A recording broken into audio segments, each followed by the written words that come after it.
tardes a todos. Estamos en tu programa Su Esfera, Conectando con la Naturaleza. El día de hoy tenemos aquí acompañándonos al doctor Horacio León, que es un gran amigo de nosotros de muchísimos años. La verdad me da mucho gusto tenerte por aquí, Horacio. Pero él viene como un especialista en cambio climático porque ha trabajado muchísimo este tema por muchísimos años. Yo quiero pedirle a él que se presente, que nos comente con respecto a su experiencia, a su formación y un poquito de cuál ha sido su recorrido en este tema del cambio climático. Ok, muchas gracias, Gaby, a tu auditorio, un saludo. Pues soy ingeniero mecánico eléctrico por la UNAM. En aquellos entonces me especialicé en robótica, luego hice una maestría en diseño mecánico, interesado por el diseño de los productos, su ciclo de vida. Me llamaba mucho la atención el factor de contaminación que tienen los productos. Y me di cuenta que en ese entonces pues no había nada, no había mucho al respecto sobre huella de carbono. Años después hice algunos diplomados, uno en la UAM sobre gestión ambiental, y en ese mismo tiempo estaba yo en mi doctorado en Cinvestav, en ciencia y tecnología, y me fui al campo de energía y cambio climático, energía distribuida y vulnerabilidad dentro del cambio climático, y conocí a un doctor en la UAM que él se encarga del estudio institucional, y entre las charlas él me invitó a unos seminarios, y ahí conozco a otro doctor, el doctor Rotham, que venía de Alemania y que él venía hablando mucho de la capacidad de adaptación frente al cambio climático, del Potsdam, de allá de Alemania, y me llama el tema, me jala, y se me ocurre hacerle la pregunta al doctor Rotham si se podía hacer ese tipo de investigaciones aquí en México, y me dijo, pues no hay nada, si lo quieres tomar, pues adelante. Lo platiqué con mi asesor en Cinvestav, que es un especialista en energía, y decidimos hacer un modelo vinculante entre capacidad de adaptación y capacidad de mitigación. Y me tardé 6 años haciendo mi doctorado. Wow. Oye, Horacio, y esas fechas que nos estás diciendo en aquel entonces, ¿de qué fechas estamos diciendo? Pues estamos hablando del 2012 para el 2016, antes del 2012. O sea, entonces desde aquel entonces no había ninguna información o era poca la información que se generaba en México con respecto a ese tema. Sí, de hecho yo te puedo confirmar que apenas daba sus primeros pasos la ley de cambio climático, la cual pues es muy bella, es muy bonita, es una ley preciosa en lo teórico, pero ya en lo práctico le falta mucho. ¿Por qué? O sea, ¿por qué la práctica, llevarla a la practicidad de esa ley se sigue quedando en letras mismo? Porque el problema del cambio climático fundamentalmente se da en el nivel local, se da con nosotros, con las personas. De hecho, la definición más simple de cambio climático y que no te vas a encontrar ni siquiera en Wikipedia, es la que te voy a dar ahorita, es que el cambio climático somos todos. Somos las personas, el ser humano, desde los niños hasta los adultos. Todos nosotros somos ese cambio climático. Todos somos culpables de esa alteración en la composición química que existe en nuestra atmósfera, que de forma directa o indirecta hemos contribuido a alterar y a incrementar el nivel de emisiones que existe actualmente en nuestra atmósfera, más de 400 partes por millón de carbono que existen en el espacio terrestre, y en el nivel local no se han aterrizado los instrumentos de, por ejemplo, de vulnerabilidad local. qué tan vulnerables somos en la esquina de la casa, frente a una inundación, qué tan vulnerables somos frente a una sequía, en el campo, en la esquina de tu casa. O sea, esos detalles no se han podido aterrizar a pesar de que se han hecho investigaciones, pero a eso me refiero. No hemos logrado aterrizar esos modelos o esos mapas de vulnerabilidad a nivel personal. Y hay otro problema, que a nivel mundial, o más bien no a nivel mundial, en México, el concepto de vulnerabilidad toma en cuenta únicamente la exposición y la sensibilidad, que son parte de los impactos potenciales a los que estamos sometidos, pero no se considera lo que es la capacidad de respuesta frente a estos impactos potenciales que estamos teniendo. Es decir, que esta capacidad de respuesta está en función de las habilidades institucionales y de las habilidades tecnológicas. ¿A qué me refiero cuando hablo de habilidades institucionales? Cuando se crea el concepto de desarrollo sustentable, allá por 1992 en la Cumbre de Río, ellos definen que no debemos sacrificar los recursos de las generaciones futuras y que debemos de aprovecharlo.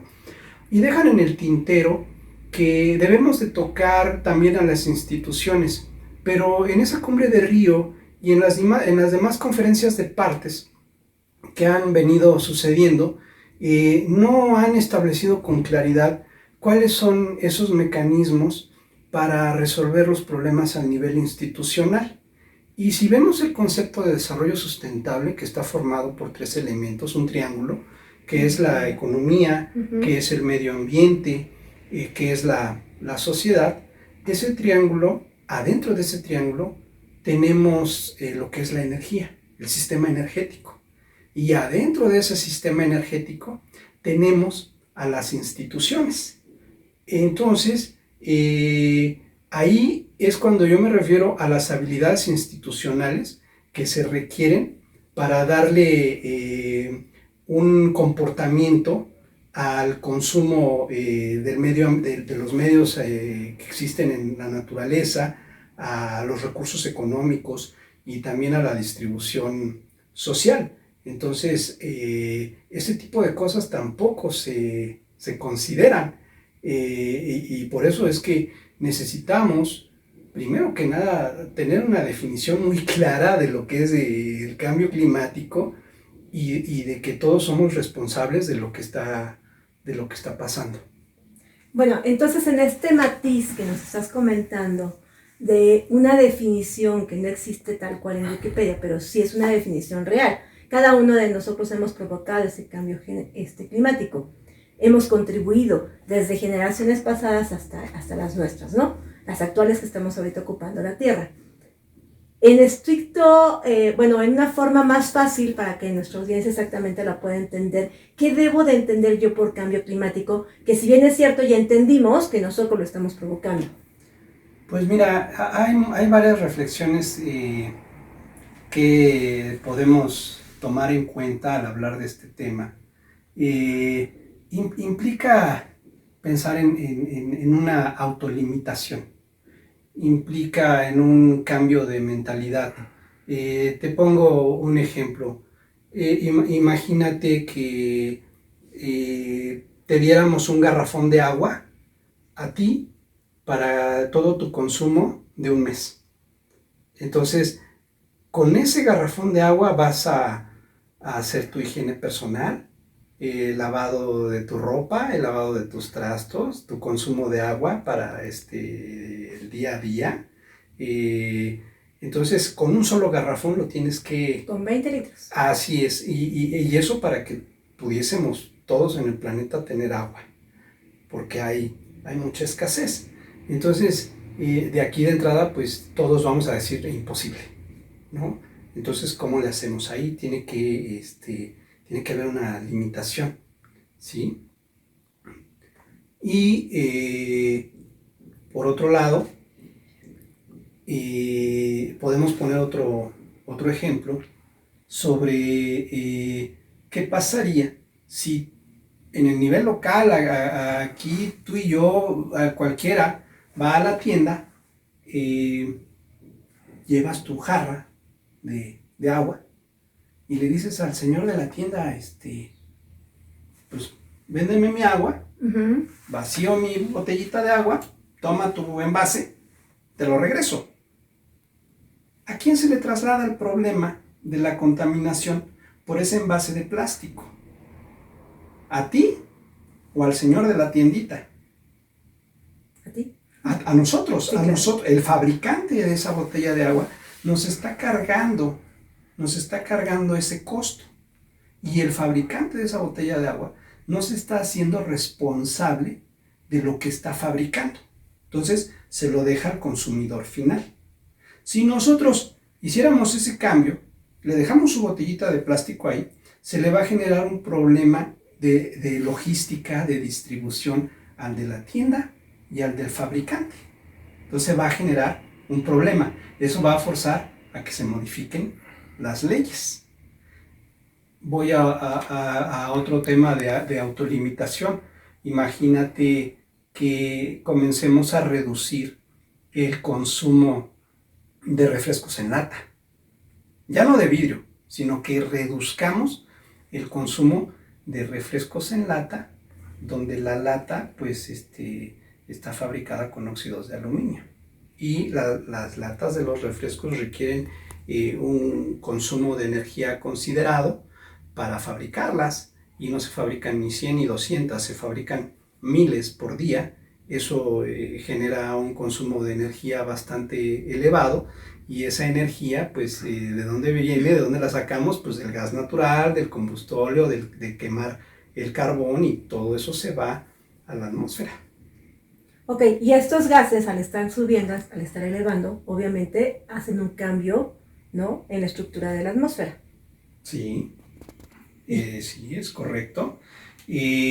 Esta alteración, es que también ahí hay un detalle interesante, que muchas veces no se diversifica la información hacia el público, porque escuchamos mucho el tema de que hay que reducir las emisiones del CO2, pero no nos dicen que hay una diferencia con el CO2 equivalente. Entonces, ahí hay una distinción muy considerable, porque en este último pues tenemos todos los gases contaminantes que están allá arriba en la atmósfera.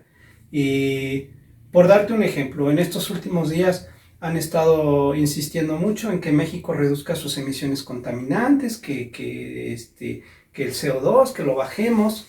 Si bien a nivel mundial consumimos, más bien generamos el 1.3% de las emisiones a nivel mundial de CO2, China emite por ahí del 28-29% de esas emisiones a nivel mundial. Ya ocupó el lugar número 1 en emitir estos contaminantes. Claro, China es un país con una población muy grande, Mucho más alta que la nuestra. pero también podríamos decir que China es el primer productor de paneles fotovoltaicos a nivel mundial, y junto con Taiwán, China y Taiwán son los principales productores, y los que antes eran los productores se han tenido que echar para atrás porque no pueden contra los costos, contra la reducción de costos que tienen China, sí, y Taiwán. Pero aquí viene también una desinformación, porque no nos indican o no nos dicen que México ocupa el lugar número 4 en emisiones de óxido de azufre hacia la atmósfera a nivel mundial. No nos lo dicen. Entonces, nos preocupamos más por el CO2, pero no decimos nada sobre los óxidos de azufre. O sea, también no contamina, claro que contamina, y claro que es muy dañino, pero no se escucha, no se menciona. ¿Por qué? Porque hay un problema de desinformación.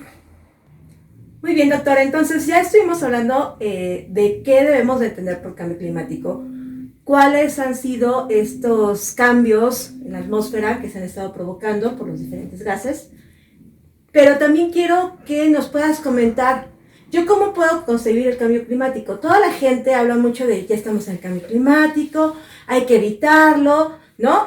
Vamos a hacer lo posible. Hemos escuchado noticias, hemos escuchado compromisos que han hecho nuestros países para poder evitarlo y disminuirlo. Pero ¿yo cómo lo percibo? Todo el mundo menciona, esto es por el cambio climático. ¿Es cierto? ¿No es cierto? No tenemos bases para decirlo. Necesitamos que nos comentes, yo aquí en la ciudad o en el campo o en la playa, ¿cómo lo percibo? ¿Cómo percibo ese cambio climático? ¿Cómo sé que realmente está existiendo ya? Es una pregunta que está en los medios científicos y tiene mucho valor el hecho de responderlo porque bien nos indican que se quiere evitar un incremento de temperatura de 6 grados centígrados. Pero ese incremento es a nivel del Ecuador. Si nos vamos hacia los polos, ese incremento de temperatura aumenta. Entonces, una cosa es la temperatura que podemos medir con nuestros instrumentos de medición, con los termómetros, y otra es la sensación térmica que tenemos. Claro. Y otra es la falta de viento que puede ocurrir. Entonces, ese tipo de cosas, cuando estamos durmiendo, cuando es de noche, pues mucho calor, poco viento, nos sofoca. ¿Quiénes son los más sensibles? Pues los adultos, los niños. Ese es un ejemplo que todos tenemos a la vista. Pero es relativo, depende del lugar en el que nos encontremos.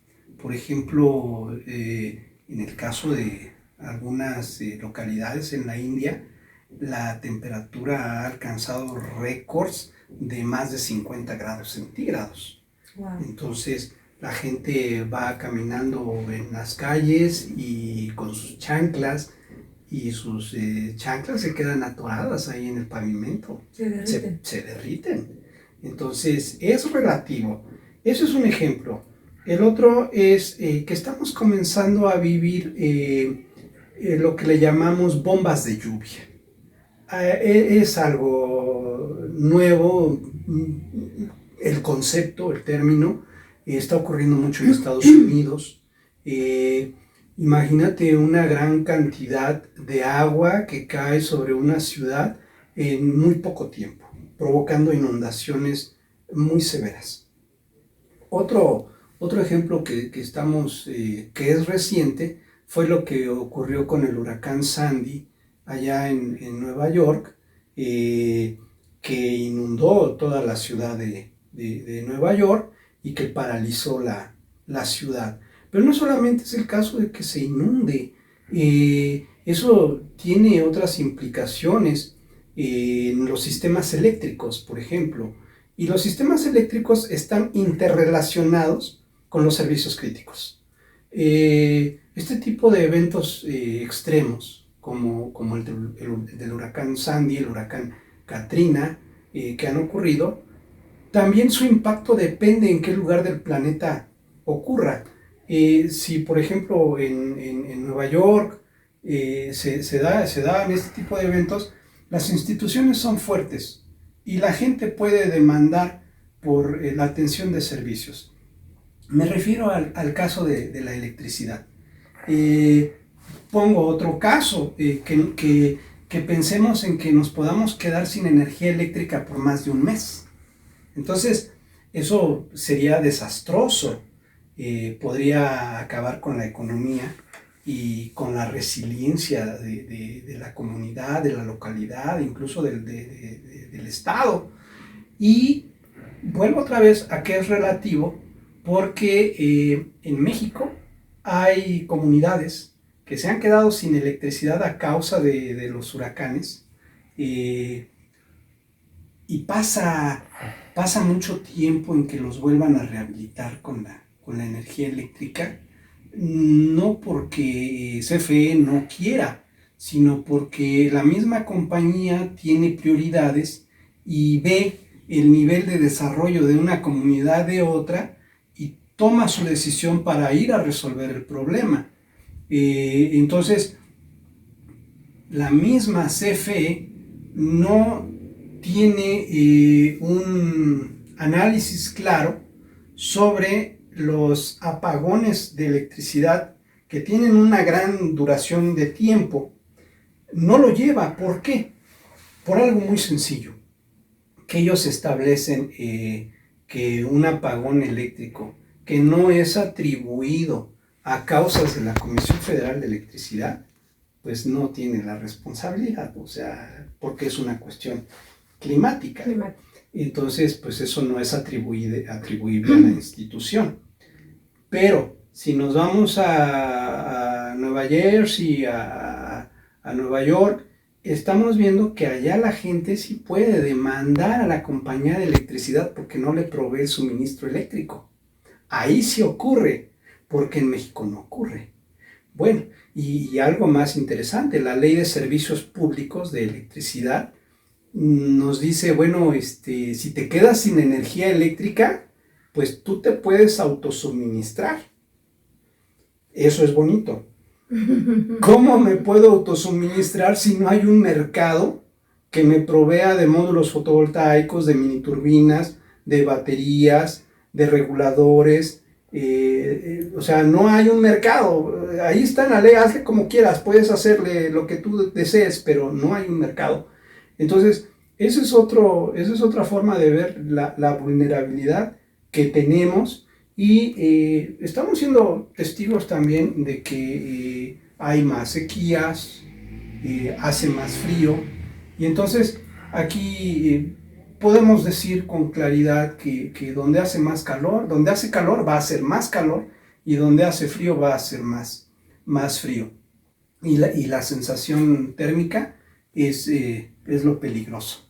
Entonces ya también tenemos que acostumbrarnos a los conceptos de olas de calor.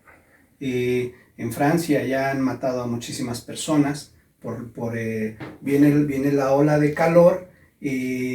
La gente, para protegerse, pues prende sus ventiladores, prende el aire acondicionado, y toda la gente lo hace al mismo tiempo, y eso satura la demanda de energía eléctrica y provoca que se caigan los sistemas, y entonces en Francia se quedaron sin electricidad allá por ahí del 2000, 2003 pasó esto, hubo muchas fatalidades, y ese es otro ejemplo. Estamos viendo también lo que ocurrió en Japón con el terremoto y el tsunami. Ahí todavía algunos están diciendo si se pueden atribuir a causas del cambio climático, todavía está en debate. Lo cierto es que toda esa radiación que provocó estos desastres naturales están impactando en la contaminación de los océanos. Recientemente pues querían vertir el agua que está radiada, la quieren regresar al océano. Entonces ese es un riesgo muy, muy elevado. Entonces son ese tipo de cosas que estamos viviendo, que estamos presenciando. En algunas zonas, por ejemplo aquí de la Ciudad de México, hace más viento, más fuerte, que antes no lo veíamos, y que está ocurriendo, y que está tirando los postes, que está tirando los árboles, y que tenemos que estar preparados. Pero si las instituciones no son robustas, pues no tenemos cómo enfrentarlo. Ese sería algunas de las cosas que estamos pasando. Eso es en las ciudades. Sucede en las ciudades, la mayor parte de los ejemplos que nos estás poniendo. Pero, ¿qué sucede en el campo? Porque en el campo hay mucha gente que ni siquiera cuenta a veces con electricidad para un refrigerador, ¿no? O está acostumbrado a vivir con lo mínimo. ¿Cómo viven ellos el cambio climático? ¿Cómo lo perciben? Aparte de las sequías, que sabemos perfectamente que en lugares ya se ha visto, ¿hay algún otro tipo de situaciones ¿no? Derrumbes, pongamos, de certificación posiblemente, no sé.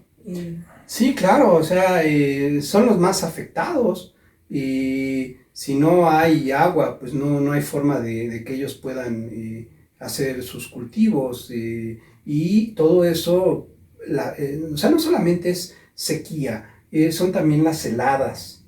Eh, uno de los casos más emblemáticos que podemos ver es en la adquisición de cereales. Cuando compramos cereales en el centro comercial y vemos que cada vez el costo del cereal se ha incrementado. Bueno, una de las razones es que esos productos son producidos en Canadá, en zonas donde hoy día están siendo impactados por heladas.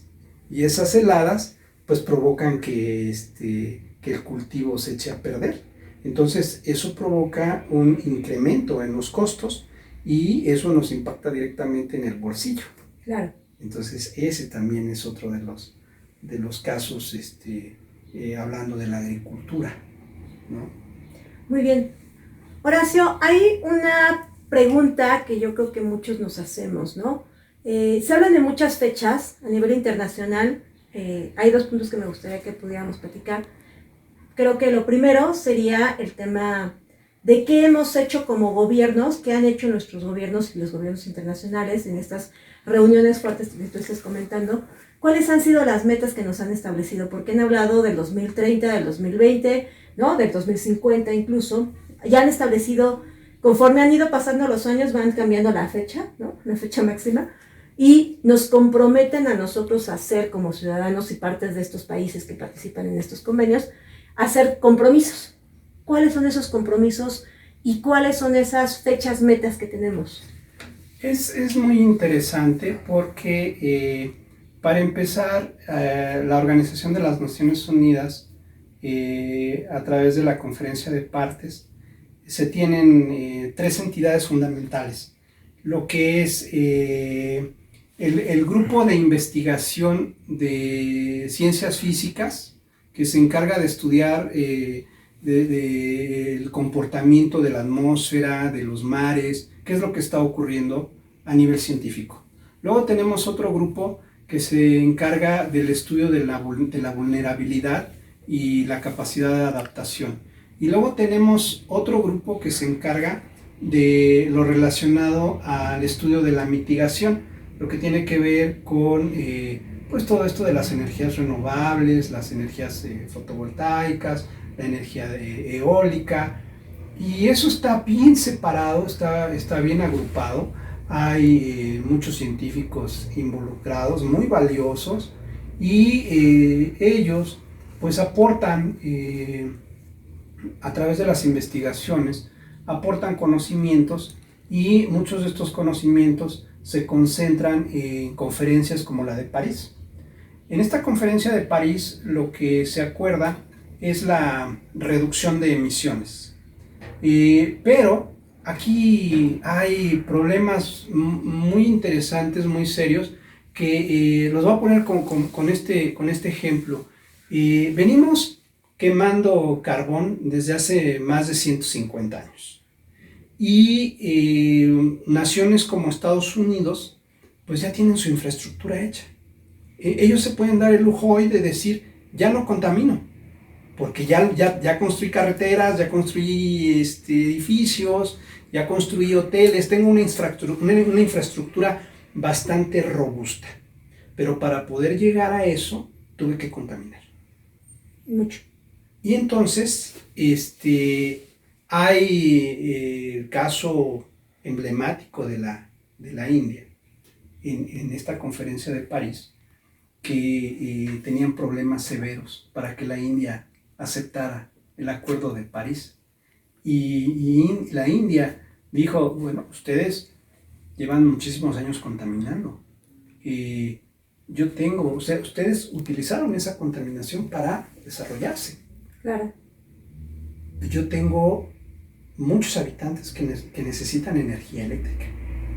Correcto. Necesito suministrarles esa energía, porque la energía eléctrica es bienestar. Claro. Es un bien mundial.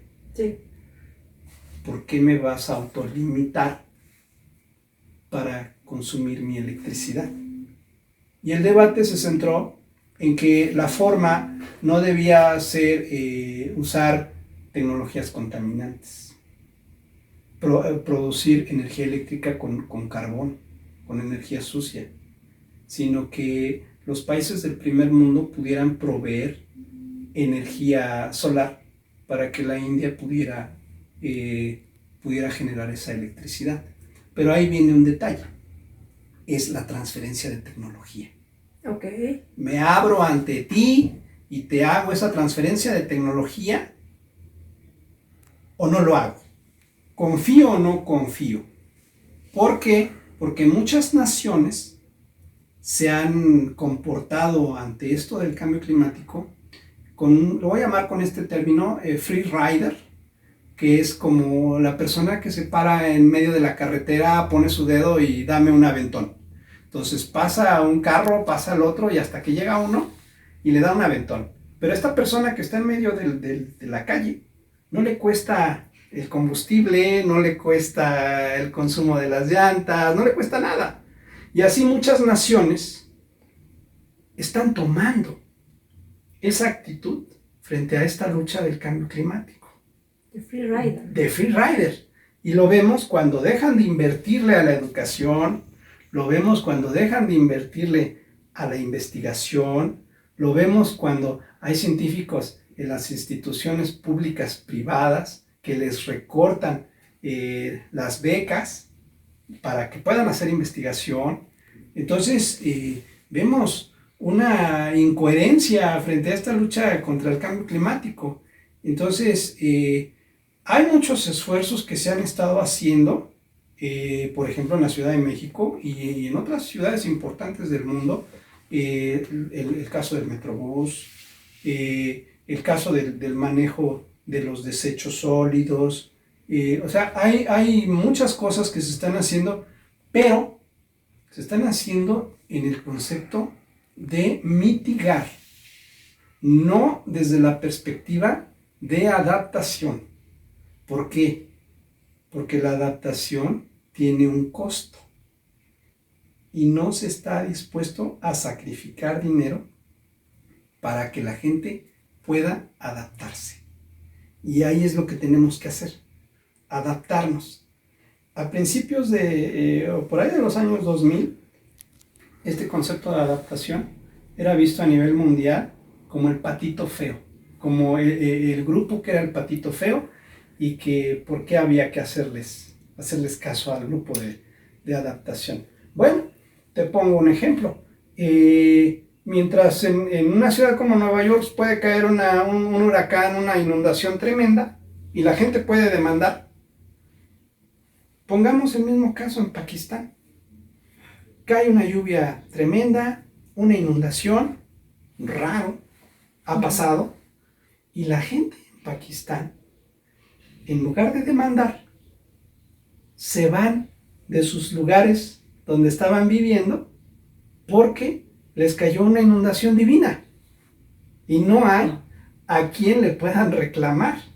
Y este tipo de cosas provocan lo que llamamos la migración forzada. Claro. Entonces, sí el problema del cambio climático es un problema complejo, es la principal amenaza para ti, para mí, para todos. Y tiene que haber, no solamente esperar a que los gobiernos hagan cambios, tenemos que ser conscientes nosotros y hacerlo nosotros, porque ya estamos poniendo en riesgo la vida de nuestra descendencia, de las generaciones que vienen atrás. Muy bien, ya hablamos un poquito entonces de cuáles son los compromisos que tenemos internacionalmente, cómo se han venido estructurando todos estos por parte de nuestros gobernantes, pero creo que tú lo dijiste en un principio de esta entrevista contigo, que el cambio climático ha sido más provocado por nosotros, ¿no? Es algo personal, eso es cierto. Entonces, en ese mismo sentido, ¿qué debemos de hacer nosotros, ¿no? Cada uno de nosotros para poder disminuir, mitigar, ¿no? Esta situación del cambio climático, porque al final podremos tener leyes muy hermosas como la que tú comentaste, ¿no? La ley del cambio climático de México, pero ¿de qué sirve si al final son letras en un papel, ¿no? Si no las llevamos a la acción, y la acción realmente es por parte de los ciudadanos, ¿no? Entonces, ¿cómo podemos nosotros contribuir a mitigar? ¿Es posible todavía llegar a la mitigación? ¿Es posible llegar a detenerlo? ¿Sí o no? Porque, insisto, hablamos de muchas metas, hablamos del 2050, pero la pregunta es, ¿realmente vamos a poder llegar al 2050? Logrando mitigar, logrando disminuir. Detenerlo, me queda claro que no, el cambio climático, porque es exactamente un cambio. Yo creo, desde mi experiencia y desde lo que he visto, que se requieren medidas muy ambiciosas. Se requiere ser muy ambicioso, se requiere la autolimitación, se requiere descarbonizar las economías y dejar de hacer los negocios como usualmente se están haciendo. El famoso business as usual lo tenemos que cambiar por esta forma de descarbonizarnos. ¿Vamos a cumplir con las metas? Te soy sincero, no lo creo. Y no lo creo porque requiere una fuerte voluntad de cada individuo. Esto que estamos pasando con la pandemia del COVID es un claro ejemplo de que no sabemos cómo autolimitarnos. Hemos estado algunos encerrados y de pronto vemos que viene una semana de vacaciones y todos nos vamos, aún a sabiendas de que nos dicen no salgas, quédate, te expones, y a mucha gente no le importa eso. Entonces, esto que ocurre es similar a que las economías se paralicen. O sea, si quisiéramos nosotros resolver el problema del cambio climático, tendríamos que paralizar la economía. Y esto del COVID, si no la ha paralizado totalmente, sí ha sido un buen ejemplo para ver qué es lo que ocurriría en todo el planeta. Entonces, estamos hablando de que para enfrentar el cambio climático tendríamos que hacer algo similar a lo que está ocurriendo ahorita. No del mismo tamaño, sino el doble de esfuerzo. Entonces, no te puedes quedar en tu casa porque tienes que salir a vender en la esquina, a vender tus productos, porque tienes que comer. Claro. Entonces, ¿dónde está esa fortaleza institucional para ayudar a los más vulnerables? Ya es muy difícil que lo alcancemos.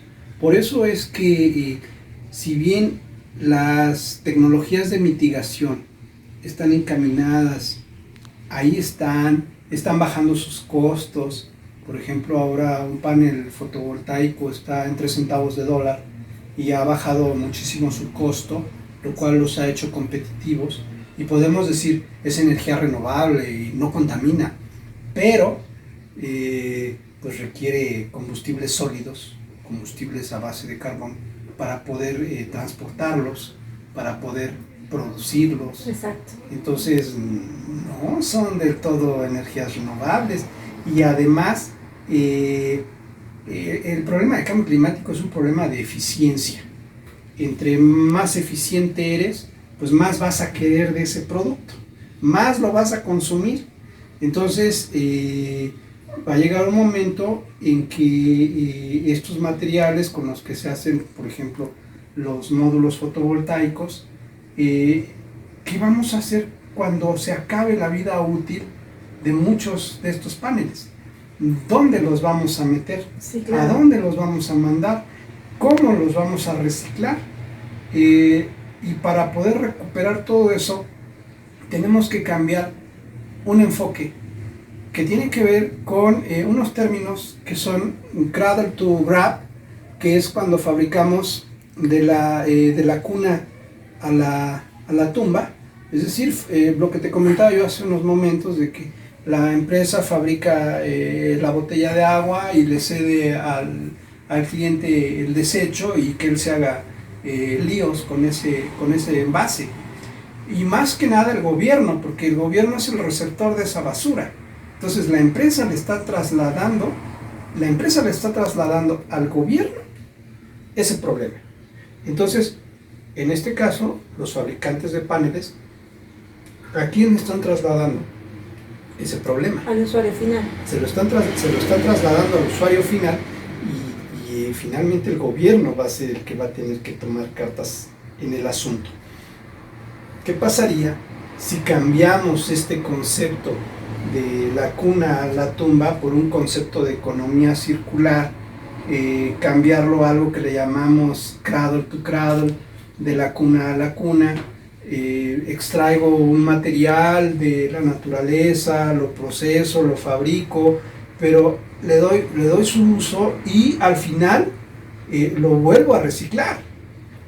Obviamente requiere mucha ingeniería, claro, requiere mucha ciencia para poder hacer un producto que sea reciclable, pero no estamos viendo en las universidades que haya, por ejemplo, el caso de ingenieros mecánicos, diseñadores mecánicos, donde se les forme con ese enfoque de reciclar, o a los ingenieros industriales que se les diga, mira, hay que hacer este producto, pero hay que pensar en su reciclaje o en su reutilización, en su aprovechamiento. O sea, eso no lo estamos viendo.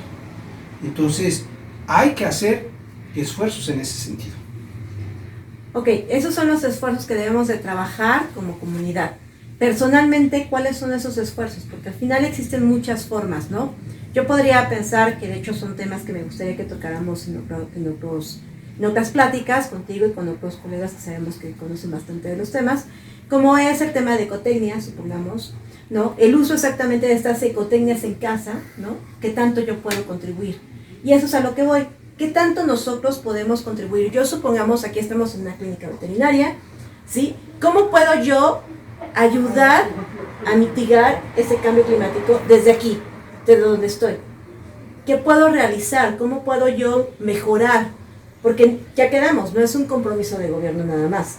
El gobierno dispone, hace una política pública, ¿no? La saca, pero nosotros somos los que tenemos que activar esa política pública para que sea efectiva. Entonces, nosotros, ¿cómo podemos ayudar desde casa, supongamos? Quienes nos están viendo en su casa, los colegas veterinarios que nos ven muchos en su clínica veterinaria, ¿cómo pueden ayudar? Porque al final es un compromiso de todos. Mira, cuando comentaba yo el concepto de autolimitación, implica restricción. ¿Qué te parecería que yo te dijera, no compres más de 3 pares de tenis al año? Compra uno. Ya te estoy forzando yo a que te autolimites. Yo te diría bienvenido porque no utilizo tenis, así que no tengo problema. O zapatos. Okay. Muy bien, ya me lo invitaste. Entonces, ahí cómprate un par, no te compres 3, 4, 5. Eso implica una autolimitación. Bien. Otra autolimitación es que vayamos por productos que sean más duraderos. Se ha estado trabajando en Francia lo que es el tema de la obsolescencia programada. Es decir, tú comprabas un producto electrónico y después de un año ya no servía, porque ya se había programado para que ese producto después de un año dejara de funcionar. Wow. Y entonces se convierte en un basurero, en basura electrónica. ¿Dónde la metemos? Mucho de esto se va a África. Es un tema también importante. Y se ha estado trabajando en Francia el tema de hacer productos duraderos contra las leyes de la obsolescencia programada para que tengamos productos más duraderos. Ese es otro caso. Pero implica también la autolimitación. Otro caso sería la adquisición de prendas de vestir, los textiles. Tenemos que trabajar en textiles que sean reciclables, que sean ecológicos y que tampoco hagas un consumo excesivo, porque ese también es un problema. Entonces, la única forma de enfrentar a nivel de ciudadano El problema del cambio climático es la conciencia, es la autolimitación y prever los daños futuros que se están viniendo. Un ejemplo, en zonas del Estado de México, en las zonas de Iztapaluca, hay muchos lugares, muchas casas que se llegan a inundar. Entonces, prepárate, anticípate. Si ya sabes que el año pasado se te inundó tu casa y sabes que en esa misma temporada de este año que viene se te va a volver a inundar, ¿qué estás haciendo? Claro. Tienes que hacer algo. Tienes que poner ahí una barricada o tienes que poner cemento o tabiques para evitar que el agua entre a tu casa. No tires basura en las calles. O sea, la única solución es la conciencia y la autolimitación. Muy bien. Horacio, doctor, tenemos ya que cerrar este programa. Ya fueron, como siempre se nos va el tiempo como agua, con un tema interesante que pues a muchos, seguramente muchos han tenido dudas con respecto a este tema.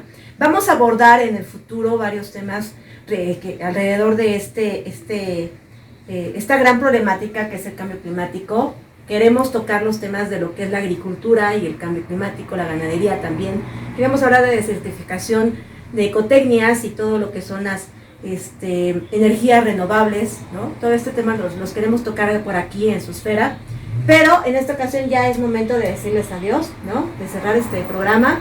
Así que, doctor, te pido de favor que nos puedas regalar unas últimas palabras, una conclusión o lo que quieras compartir con nuestra audiencia. Muy bien, pues yo creo que sería importante mencionar, invitar a los jefes de familia que se hagan conscientes desde casa, que ayuden a sus hijos, que les vayan fomentando una cultura de amor a la naturaleza.